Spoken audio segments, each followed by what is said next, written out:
देखिए, कक्षा 8वीं का गणित है, प्रश्नावली है 5.1 और प्रश्न संख्या आपका है 11। 11 में यहाँ पे बोल रहा निम्नलिखित संख्याओं में से किन किन संख्या का वर्ग विषम संख्या होगा।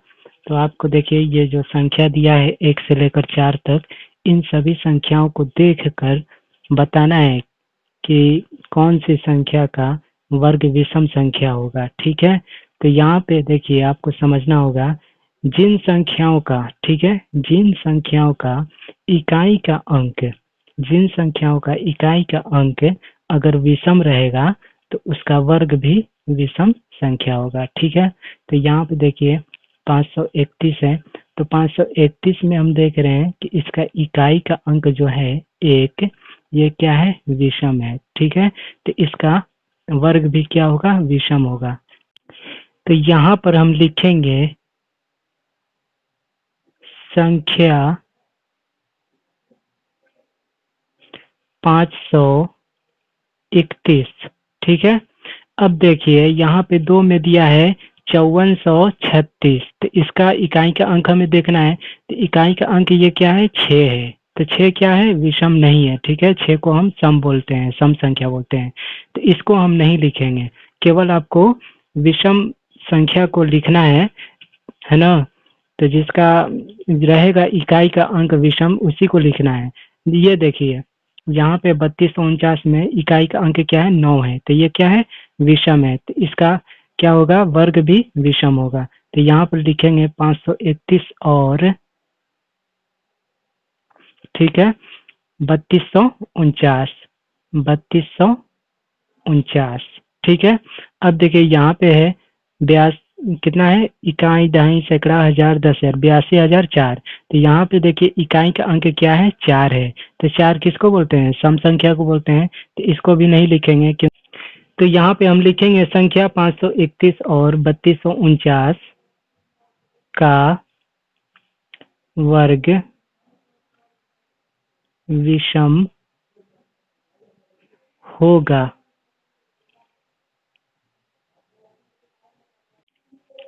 अब देखिए प्रश्न संख्या 12 में आपको बोल रहा योग संक्रिया किए बिना योगफल ज्ञात कीजिए, यानी कि इसको जोड़े बिना इसका योगफल ज्ञात करना है। तो देखिए आपको करना क्या है, सबसे पहले आप ये समझ लीजिए कि देख रहे हैं यहाँ पे संख्या है 1, 3, 5, 7, 9, 11, ये सभी संख्या क्या है, विषम है। ठीक है, और दूसरा बात यह है कि इसमें हम देख रहे हैं ये सभी संख्या क्या है, प्राकृत संख्या है ना। प्राकृत संख्या जानती हैं आपके, गिनती गिनने वाली संख्या को प्राकृत संख्या कहते हैं, जैसे 1, 2, 3, 4, 5 डॉट डॉट डॉट डॉट अनंत तक ये बढ़ता चला जाता है, तो इसे हम प्राकृत संख्या कहते हैं। तो इसे हम क्या बोलेंगे, इन सभी संख्याओं को हम क्या बोलेंगे, प्राकृत विषम संख्या बोलेंगे। ठीक है, तो देखिए प्राकृत संख्या को हम अंग्रेजी में बोलते हैं नेचुरल नंबर। ठीक है, और इसे हम एन, अंग्रेजी के एन अक्षर से प्रकट करते हैं प्राकृत संख्या को। ठीक है, तो देखिए अब इसको हम कैसे बनाएंगे, वीडियो को पूरा देखिएगा, समझ में आ जाएगा। ठीक है, तो देखिए आपको एक में दिया है 1 प्लस 3 प्लस 5 प्लस, फिर दिया है 7 प्लस 9 प्लस 11। ठीक है, फिर यहाँ पे हम लिखेंगे के लिए पदों की संख्या। ठीक है, तो पदों की संख्या कितना है, देखिए 1 है और ये 3 है, 1, 2, 3, 4, 5, 6, यानी प्लस वाली जो संख्या है सभी को जोड़ेंगे, ये पदों की संख्या कहलाएगा। ठीक है, तो पदों की संख्या कितना हुआ, 1, 2, 3, 4, 5, 6। तो यहाँ पे लिखेंगे पदों की संख्या बराबर n, पहले n लिखेंगे, आपको बताया है n नेचुरल नंबर को बोलते हैं और इसे अंग्रेजी के n अक्षर से प्रकट करते हैं, तो n लिखेंगे, फिर बराबर का चिन्ह देंगे, n बराबर कितना है, पदों की संख्या 6, तो यहाँ पे लिखेंगे 6। ठीक है, तो यहाँ पे आपको देखिए बोल रहा कि योगफल ज्ञात कीजिए। ठीक है, तो इन संख्याओं को क्या करना है, इन संख्याओं का योगफल ज्ञात करना है। तो यहाँ पे हम लिखेंगे इसलिए योगफल बराबर n, देखिए योगफल ज्ञात करने का इसका सूत्र होता है n स्क्वायर, ठीक है। तो लिखेंगे योगफल बराबर n स्क्वायर बराबर, तो n का मान कितना आया है, यहाँ पे n का मान कितना लिखे हैं 6, तो यहाँ पे 6 लिखेंगे। अब ये देखिए स्क्वायर है, स्क्वायर का मतलब होता है पावर, पावर समझिए इसको, यानी कि इसको हम 6 को 2 बार गुना करेंगे, इसका पावर 2 है तो 2 बार 6 को गुना करेंगे, 6 गुने 6, तो 6 को 6 में गुना करेंगे तो आएगा कितना 36, ठीक है। तो इसका योगफल कितना आया 36, यही हो जाएगा आपका आंसर। अब देखिए 2 में आपको दिया है 1 प्लस 3 प्लस 5 प्लस फिर डॉट डॉट डॉट, ये छुटी हुई संख्या यहाँ पे खाली स्थान दिया है तो यहाँ पे कोई संख्या होगा, ठीक है। फिर प्लस 51 दिया है, ठीक है। इसका क्या करना है, सबसे पहले हम इसका लिख ले रहे हैं 2 नंबर, 1 प्लस 3 प्लस फिर 5 प्लस फिर आपको खाली स्थान फिर प्लस 51, ठीक है। फिर लिखेंगे के लिए पदों की संख्या, पदों की संख्या। तो इसका देखिए पदों की संख्या कैसे हम ज्ञात करेंगे, बहुत ही आसान है। तो आपको देखिए करना क्या है, यहाँ पे इन सभी संख्याओं में जो लास्ट वाली संख्या है 51, 51 में हम क्या करेंगे 2 से भाग करेंगे, यानी लास्ट वाली जो संख्या है 51, 51 में क्या करेंगे 2 से पहले भाग करेंगे। तो ये हो गया 2 दूना के 4, 5 में 4 गया 1, ये 1 उतरा हो गया 11, फिर हो गया 2 5 10, ठीक है। 1 का 1 1 1 कट गया, तो शेषफल आपको आ रहा है कितना, इसका 1 आ रहा है शेष, ठीक है। और आपको इसका भागफल आ रहा है कितना 25, तो आपको करना है क्या है, भागफल में शेषफल को जोड़ देना है, तो 25 में 1 आप जोड़ दीजिए तो हो जाएगा कितना 26, ठीक है। यही हो गया आपको पदों की संख्या, ठीक है, समझ में आ रहा। तो यहाँ पे हो गया पदों की संख्या बराबर n बराबर आपको हो गया 26, ठीक है। अब क्या करना है आपको, इसका योगफल करना है, ठीक है, योगफल ज्ञात करना है। तो यहाँ पे हम लिखेंगे इसलिए योगफल बराबर n स्क्वायर, ठीक है। तो यहाँ पे n बराबर कितना है 26, तो 26 को 26 में गुना कीजिए, तो 26 में 26 को गुना करेंगे तो इसका गुणनफल आएगा आपको 676, यही हो जाएगा आपका आंसर। यहाँ पे 3 में देखिए 3 में भी वैसे दिया है, यहाँ पे खाली स्थान है, कोई संख्या नहीं दिया है, ठीक है। तो हमें क्या करना है, इसका पदों की संख्या ज्ञात करना है। तो लिख लीजिए यहाँ पे 1 प्लस 3 प्लस 5 प्लस 7 प्लस फिर डॉट डॉट डॉट फिर प्लस 101 के लिए पदों की संख्या, पदों की संख्या बराबर, ठीक है। तो देखिए पदों की संख्या ज्ञात करने के लिए आपको हम बताए थे, यहाँ पे खाली स्थान है तो क्या करेंगे, यहाँ पे लास्ट वाली संख्या को लेंगे और 2 से भाग करेंगे, तो 2 से इसमें भाग कीजिएगा 101 में, तो भागफल आपका आएगा 50, ठीक है, और शेषफल आएगा आपको 1, भाग दीजिएगा तो 50 में 1 जोड़ लीजिए, भागफल और शेषफल को जोड़ लेंगे तो आएगा कितना 51। तो यहाँ पे लिखेंगे पदों की संख्या बराबर n बराबर आपको हो जाएगा 51। फिर लिखेंगे यहाँ पे इसलिए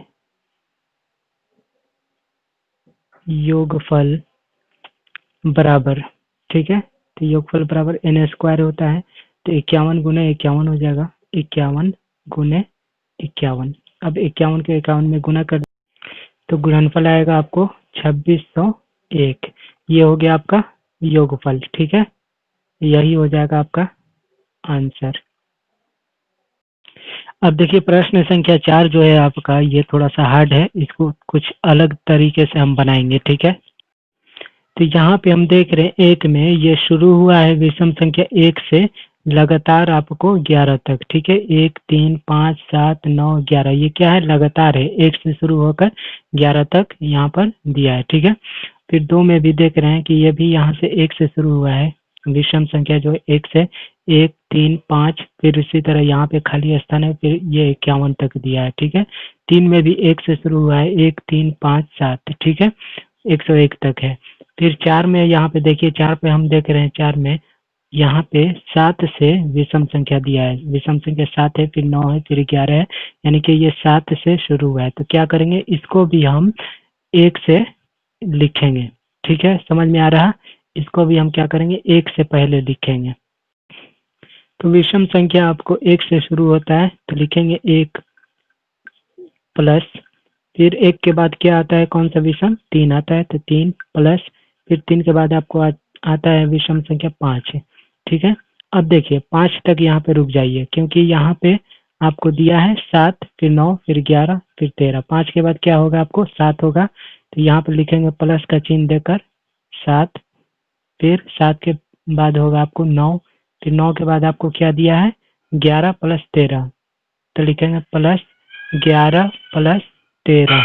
ठीक है, फिर है आपको यहाँ पे प्लस का चिन्ह के बाद खाली स्थान, फिर आपको दिया है लास्ट में प्लस 21। ठीक है, अब देखिए क्या करना है, जो संख्या हम यहाँ पे इसमें ऐड किए हैं, जोड़े हैं, यानी कि 1, 3, 5, इसको हम क्या करेंगे, यहाँ पे लिख लेंगे। इसको कोष्ठक से ऐसे घेर लीजिए और यहाँ पे नहीं, यहाँ पे माइनस का चिन्ह रखेंगे।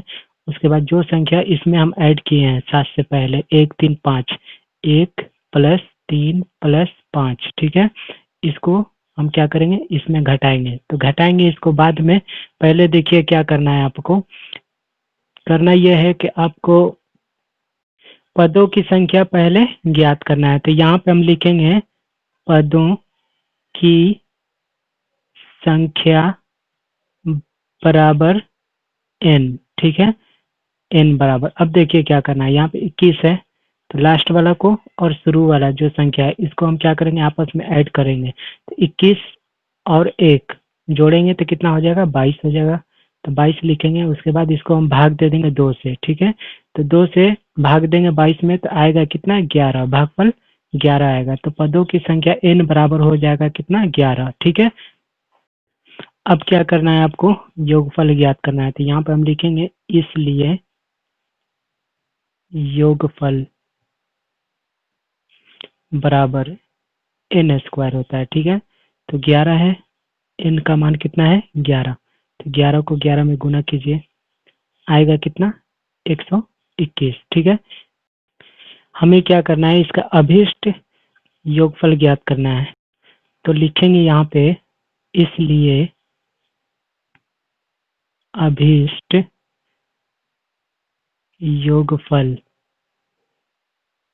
बराबर, तो योगफल कितना है, 121 है, तो 121 लिख लीजिए। ठीक है, अब देखिए यहाँ पे कौन सी संख्या हम जोड़े थे, इसमें 1, 3, 5 विषम संख्या जोड़े थे, 1, 3, 5, इसको क्या करेंगे, इसमें घटाएंगे 121 में। ठीक है, तो 121 का 121 माइनस का चिन्ह हो गया यहाँ पे। अब इसको हम जोड़ लेंगे, तो 3, 1, 4 और 4, 5 कितना होगा, 9। 121 में 9 आप घटा दीजिए, आएगा आपको 112। यही हो गया आपका आंसर।